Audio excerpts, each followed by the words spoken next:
समस्त को मोर आनंदित जयगुरु। आज एक सुंदर विषय आलोचना करवा रत्न गर्भा नारीर लक्षण। जो नारी उत्तम संतान जन्म दे थाए तांको ही रत्नगर्भा नारी बा रत्नगर्भा माँ बोली समाज रे कहा जाए।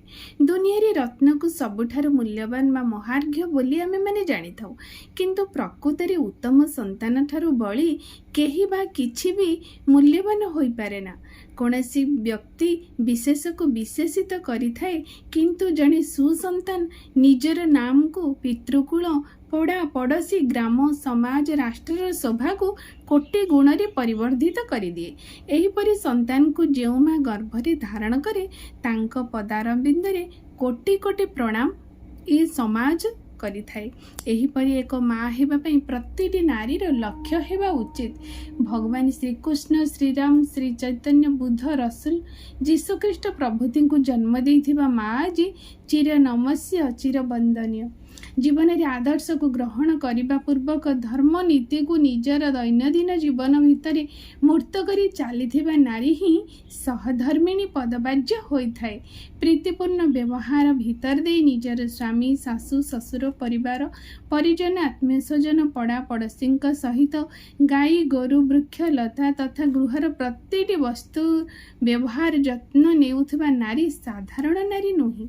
सबकिछि गोछेई नेबा और जहाँ को जेउठी जेपरी रखिले शोभजनक होई पारे एकथा से हृदयंगम करि थाए ताकू ही कहते सुगृहिणी बा गृह लक्ष्मी कह जाई पारे। जीवनर अनेक झड़ झंझा को से मथापाती सही नहीं जाए।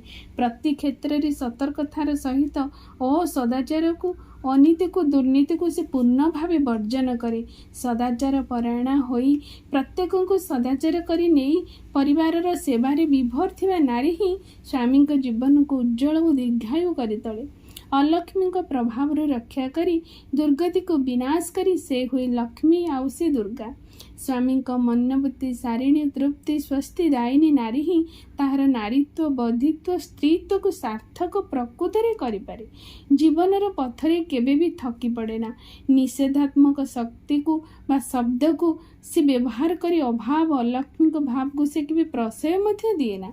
स्वामी को विहित प्रेरणा प्रदान करी जाग्रत उद्दीपित करी तोड़ी तांकर आनंददायिनी होई रही जाए। सेही थिरे ही तार पेट पूरी जाए मन मध्य भरी जाए, अर्थात तांकर संतान को धारण करी आनंदित होई उठे। सेथिपई परम प्रेममय श्री श्री ठाकुर अनुकूल चंद्र ए नारी को रत्नगर्भा नारी बोली नाम देइचंदी। प्रकृत रे एई भली आमर प्रत्येकटी झियो प्रत्येकटी माँ एई भली हेबा उचित। एटा ही श्री श्री ठाकुर चाहती आमर से सब किछि संभव हो पारिबो। गोटे झिया जेतबेले बाल्य अवस्थार एक सुसंगत जीवन यापन करिबो आउ जीवन रे इष्ट को ग्रहण करिबो आउ जीवनर चला पथरे चलिबा पई इष्टंक पद को अनुसरण करी चलिबो। तेबे जाई एते बड़ झड़ झंझा को सामना करी ता जीवन रे से निश्चिंत भाव रे सफल हो पारिबो।